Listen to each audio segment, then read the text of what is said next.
ভিডিওতে আমি তোমাদের সামনে প্রফিট লসের বেশ কিছু অঙ্ক প্রেজেন্ট করেছিলাম এবং প্রত্যেকটা ভিডিওর শেষে আমি কিছু হোমওয়ার্ক দিয়েছিলাম। আশা করছি তোমরা প্রফিট লসের সেই সিরিজগুলো পার্ট 1 এবং পার্ট 2 তোমরা দেখেছো। যদি না দেখে থাকো তাহলে অবশ্যই কিন্তু তোমরা পার্ট 1 এবং পার্ট 2 এর ভিডিওগুলো দেখার পর তারপর তোমরা প্রফিট লসের এই পার্ট 3 এর ভিডিওগুলো দেখবে। পার্ট 3 এর ভিডিওতে আমরা আরও নতুন কিছু অঙ্ক নিয়ে আসতে চলেছি। পার্ট 1 এবং পার্ট 2 এর ভিডিও যারা এখনো পর্যন্ত দেখোনি তাদের জন্য ভিডিওর লিংক ডেসক্রিপশন বক্সে দেওয়া থাকবে। তাহলে চলো আমরা আজকে পার্ট 3 শুরু করি লাভ ক্ষতির কিছু অঙ্ক নিয়ে। কিন্তু শুরু করার আগে আমি আমার ইন্ট্রোটা দিয়ে দিই। Hello friends, you are hooked on to my YouTube channel evolution a point of success. This is your guide and mentor Prosenjit Sikdar. So today's subject is mathematics and today's topic is লাভ ও ক্ষতি অর্থাৎ প্রফিট লস। তাহলে চলো শুরু করা যাক। দেখো, 1 নম্বর আজকের যে প্রথম অঙ্কটায় কি বলছে প্রশ্নটা সবার প্রথম দেখে নিই। কি বলছে দেখো, একটি ঘড়ি এ বি কে 20% লাভে, বি সি কে 10% ক্ষতিতে বিক্রয় করে। তাহলে এ ঘড়িটা বি কে 20% লাভে বিক্রি করেছে, বি আবার সেই ঘড়িটা সি কে 10% ক্ষতিতে বিক্রি করেছে। যদি সি 216 টাকা দিয়ে কেনে তাহলে এ এর ক্রয় মূল্য কত? তাহলে সি বি এর থেকে 216 টাকা দিয়ে সেই ঘড়িটা কিনে নিয়েছে, তাহলে এ কত টাকা দিয়ে ঘড়িটা কিনেছিল এটাই হচ্ছে আমাদের প্রশ্ন। অপশন কি কি আছে? নাম্বার এ অপশন 216 টাকা 216, number B option 200, number C 250 এবং নাম্বার ডি 176। তাহলে চলো এই অঙ্কটা কিভাবে সলভ করতে হয় আমরা দেখে নিই। সবার প্রথম আমরা দেখে নিই কে কাকে বিক্রি করেছে। যে বিক্রি করবে তাকে আমরা নিচে রাখছি এবং যাকে বিক্রি করবে তাকে আমরা উপরে রাখছি। তাহলে সবার প্রথম এ বি কে বিক্রি করেছিল, তাই এ কে নিচে রাখলাম, বি কে উপরে রাখলাম ইনটু।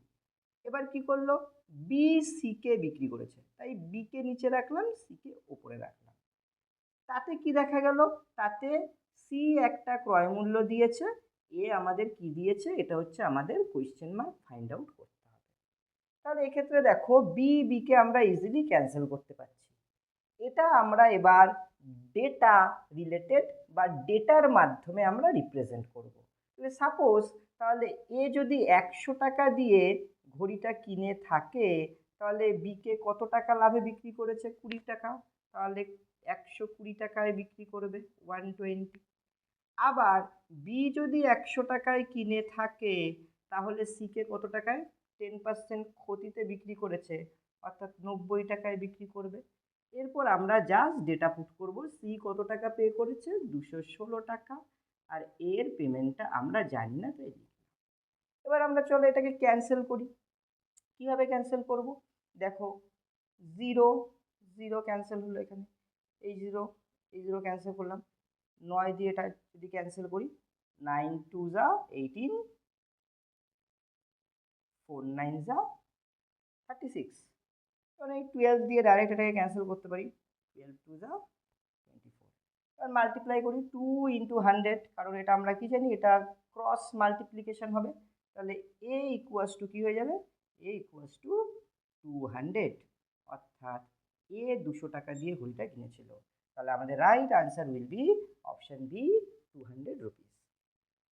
চলে এবার 2 নম্বর অঙ্কটা দেখি কি বলছে। 2 নম্বর অঙ্ক বলছে দেখো, 1 টাকায় 12টি পেন বিক্রয় করায় 4% ক্ষতি হয়। তাহলে 12টা পেন বিক্রি করা হয়েছে 1 টাকায় এবং তাতে 4% ক্ষতি হয়ে গিয়েছে। এর প্রশ্ন বলেছে টাকায় কটি বিক্রয় করলে 4% লাভ হবে। টাকায় কটি বলতে এখানে টাকায় আমরা বলতে পারি টাকায় কটি পেন, টাকায় কটি পেন বিক্রয় করলে 44% লাভ হবে। অপশন কি কি আছে চলো দেখে নিই। অপশন আছে number A 10%, number B 9%, number C 8%, number D 6%। কিভাবে এই ধরনের অঙ্ক আমরা সলভ করব চলো দেখে নিই। তোমাদের যদি কখনো এরকম প্রশ্ন এসে থাকে যে একটা পার্সেন্টেজ ক্ষতি হয়েছে বা লাভ হয়েছে আর একটা পার্সেন্টেজ তোমাকে করতে হবে, হয়তো তোমাকে বলে দিল যে কোনো একটা প্রোডাক্ট বিক্রি করে এত পার্সেন্ট 10% ক্ষতি হয়েছে, প্রোডাক্টটা কত টাকায় বিক্রি করলে তাহলে 44% লাভ হবে বা 20% লাভ হবে। এরকম অঙ্ক কিন্তু তোমাদের পরীক্ষায় এসে থাকে, বিশেষত পিএসসি এবং এসএসসির যে এক্সামগুলো আছে লাইক এমটিএস, সিএইচএসএল, সিজিএল অথবা পিএসসির ডাব্লিউবিসিএস, ক্লার্কশিপ, মিসেলেনিয়াস থেকে শুরু করে অন্যান্য পরীক্ষাতেও কিন্তু এই অঙ্কটা প্রায়শই আমরা দেখি যে আসে। তো সেক্ষেত্রে আমরা কি করব, সবার প্রথম এরকম তোমরা একটা লাইন ড্র করবে। অলরেডি যেটা হয়ে গেছে, তাহলে অলরেডি কি হয়ে গেছে, অলরেডি 4% ক্ষতি হয়ে গেছে। তো 4% ক্ষতি হয়ে গেলে তাহলে বিক্রয় মূল্যটা কত হবে, সেটা 96। যেটা অলরেডি হয়ে গেছে সেটাকে তোমরা নিচে রেখে দেবে, নিচে রেখে দিলাম লাইনের নিচে।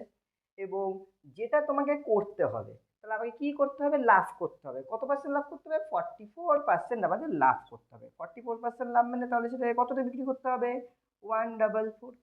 এবার আমরা দেখে নিই টাকায় কটি পেন বিক্রি করেছে, 1 টাকায় 12টি পেন, তাই 1/12, যেহেতু 1 টাকায় 12টি পেন বিক্রি করেছে। 12 দিয়ে এটাকে ক্যান্সেল করি, 12 12 যা 144, 12 8 যা 96। তাহলে 1 টাকায় কটি পেন বিক্রি করতে হচ্ছে, 1/8 মিনস 1 টাকায় 8টি পেন বিক্রি করলে 44% লাভ হবে। তাহলে এটাই আমাদের আনসার। তাহলে right answer will be option C, অর্থাৎ 8%, 8টি পেন, 8টি পেন।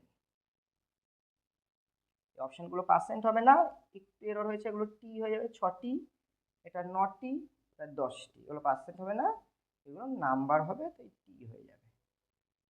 চলো এরপর নেক্সট অঙ্কে চলে আসা যাক।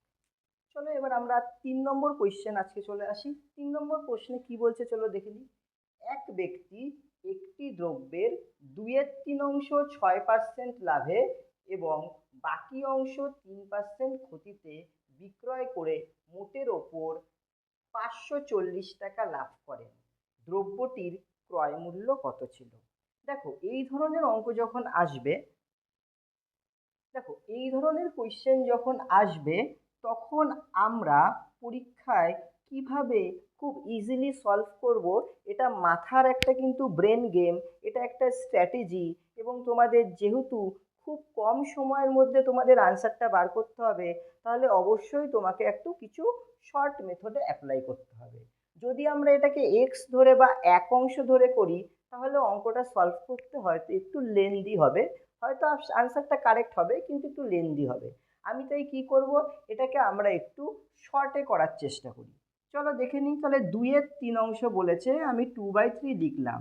তাহলে আমি এখানে একটা এরকম ডিজিট নেব, যেই ডিজিটটার টোটাল সাম নেব যেটা ক্যান্সেল করা যাবে। তাহলে আমি এখানে টোটাল সামটা 300 ধরে নিলাম, অর্থাৎ টোটাল দ্রব্যটার অংশ কত, টোটাল অংশটা হচ্ছে এটা টোটাল পার্ট বা সমগ্র অংশ, সমগ্র অংশটা আমি এখানে 300 ধরে নিলাম। তাহলে 2/3 কি করেছে, 6% লাভে বিক্রি করেছে। 2/3 মানে কত হচ্ছে 200।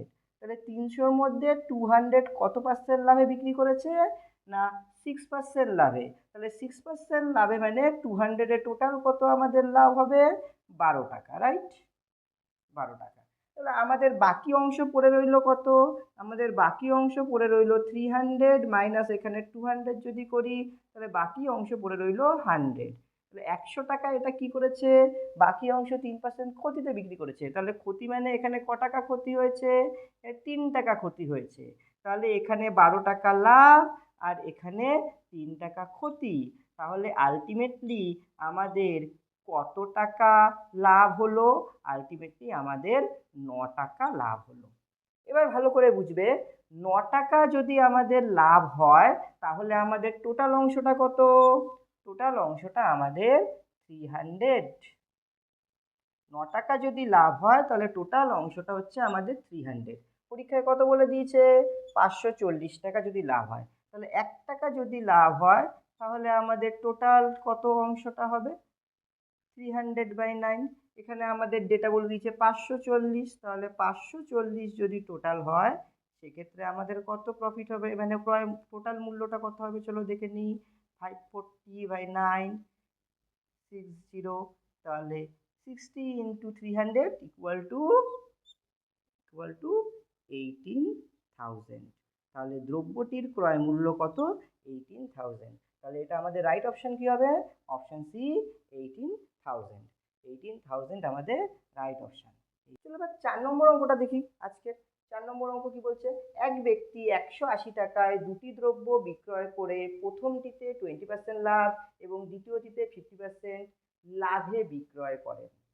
আচ্ছা, প্রথমটিতেও 20% লাভ এবং দ্বিতীয়টিতেও 50% লাভে বিক্রয় করেন। দ্বিতীয় দ্রব্যটির ক্রয় মূল্য কত? তাহলে আমি যদি দ্বিতীয়টিতে 50% লাভে বিক্রি করে, আমি তাহলে যদি ক্রয় মূল্য, সাপোজ এটার আনসার কিভাবে করবো চলো দেখে নিই। সিপি অর্থাৎ কস্ট প্রাইস বা ক্রয় মূল্য, ক্রয় মূল্য, ক্রয় মূল্যটা এখানে আমি 100 ধরে নিলাম। তাহলে 50% লাভ মানে কততে বিক্রি করবে? 50% মানে 150 টাকা। তাহলে আমি বলতে পারি 150 টাকা ইকুয়াল টু 180 টাকা। কারণ এখানে বলে দিয়েছি 180 টাকা। তাহলে 150 টাকা যদি সিপি যদি 100 হয়, তাহলে এটার এসপি কত হবে? সেলিং প্রাইস কত হবে? বিক্রয় মূল্য 150 টাকা। 150 টাকাটা ইকুয়াল টু 180। তাহলে আমাকে বার করতে হবে 100 সমান সমান কত? তাহলে 100 সমান সমান 180 বাই 150 ইন্টু 100। ক্যান্সেল করলাম, 5 দিয়ে 5 3 যা, 5 দিয়ে 5 2 যা, 3 দিয়ে 60। তাহলে 120 টাকা হচ্ছে ক্রয় মূল্য। তাহলে এটা রাইট অপশন কি হবে? অপশন ডি, 120 টাকা। Next question, question number 5। Question number 5 কি বলছে চলো দেখে নিই। লিখিত মূল্যের উপর 10% ছাড় দিয়ে একটি বই 12% লাভে বিক্রয় করলে ক্রয় মূল্য ও লিখিত মূল্যের অনুপাত কত? Option A 45.56, option B 50.61, option C 90.97, 90:97 এবং অপশন ডি 99। তাহলে অপশন এ কি আছে? অপশন এ দেখো 45:56, অপশন বি আছে 50:61, অপশন সি আছে 90:97 এবং অপশন ডি আছে 99:125। তাহলে এটাকে আমরা চলো কিভাবে খুব ইজিলি সলভ করব দেখে নিই। দেখো, প্রথমে বলেছে লিখিত মূল্য। লিখিত মূল্যকে আমরা কি বলবো? এমপি অর্থাৎ মার্কড প্রাইস। এটাকে আমরা ইংলিশে কি বলি? Marked price. লিখিত মূল্য বা এমআরপিও বলা হয়ে থাকে, ম্যাক্সিমাম রিটেল প্রাইস অর্থাৎ মার্ক প্রাইস। এটা হচ্ছে লিখিত মূল্য, যেই মূল্যটা তোমাকে দেওয়া হবে, লিখিত মূল্য। ধরো তোমরা বাজারে কিছু একটা কোনো প্রোডাক্ট কিনতে গেলে প্রোডাক্টটার মধ্যে লেখা রয়েছে মার্ক প্রাইস বা লিখিত মূল্য রয়েছে 150 টাকা সাপোজ। এবার বললো আমি আপনাকে 10% ডিসকাউন্ট দিলাম, তাহলে 10% ডিসকাউন্ট মানে 15 টাকা ডিসকাউন্ট হচ্ছে 150 টাকায়। 15 টাকা ডিসকাউন্ট দিলে কত টাকায় বিক্রি করছে? 135 টাকায়। আর 135 টাকায় বিক্রি করলে প্রোডাক্টটার দাম যদি 100 টাকা হয়, তাহলে 35 টাকা কি হচ্ছে? প্রফিট হচ্ছে। তো এখানে হচ্ছে লিখিত মূল্য সবসময় কি হয়? লিখিত মূল্য হচ্ছে দাম বর্ধিত মূল্য অর্থাৎ বাড়িয়ে লেখা হয়। এর সঙ্গে কার ইস্টু বার করতে বলেছে? ইস্টু, আচ্ছা মার্ক প্রাইস আগে আমরা করলাম, আর বলেছে হচ্ছে কস্ট প্রাইস। মার্ক প্রাইস আর এক কথা আর আগে বলেছে হচ্ছে cost price, CP, cost price অর্থাৎ CP is to mark price. CP হচ্ছে মানে কি? ক্রয় মূল্য। সিপি হচ্ছে ক্রয় মূল্য, ভালো করে বুঝবে, ক্রয় মূল্য। তাহলে কি বলেছে? লিখিত মূল্যের ওপর 10% ছাড় দিয়ে একটি বই 12% লাভে বিক্রি করলে, তাহলে লাভ হচ্ছে এসপি অর্থাৎ selling price. SP means selling price,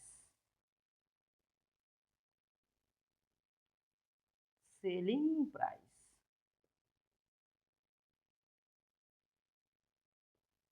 অর্থাৎ হচ্ছে বিক্রয় মূল্য।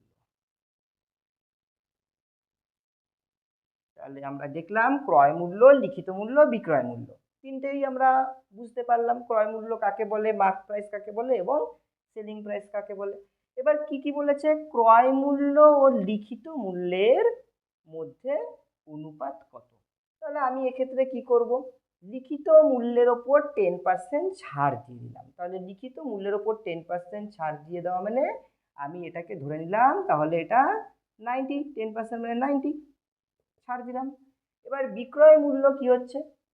সেক্ষেত্রে করে দেওয়া হচ্ছে বিক্রয় মূল্য ডিসকাউন্ট দিয়ে কত লাভ করা হলো 112 টাকা। কত হলো 112 টাকা। তাহলে এবার এদের যদি রেশিও বার করি, তাহলে রেশিও বার করলে কি হবে 45:56, অর্থাৎ আমাদের রাইট অপশন হবে অপশন এ 45:56।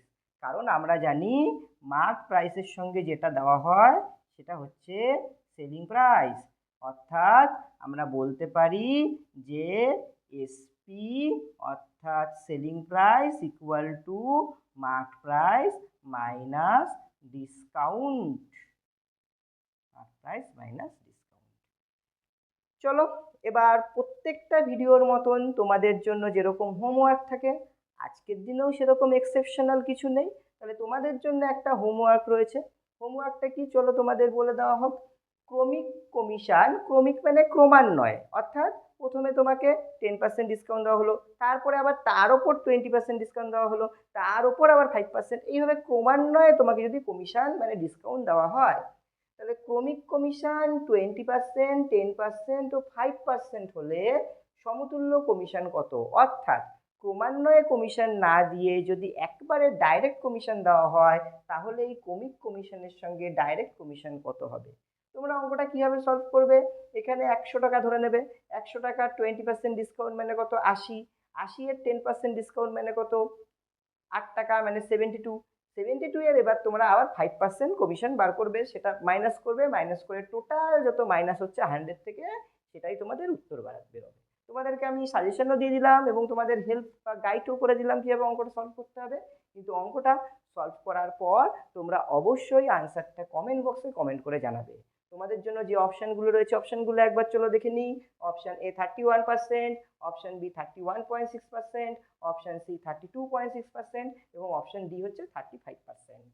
তাহলে এই অপশনগুলোর মধ্যে যেই অপশনটা তোমাদের রাইট অপশন বলে মনে হয়, তোমরা সেটা অবশ্যই কমেন্ট বক্সে কমেন্ট করে জানাবে।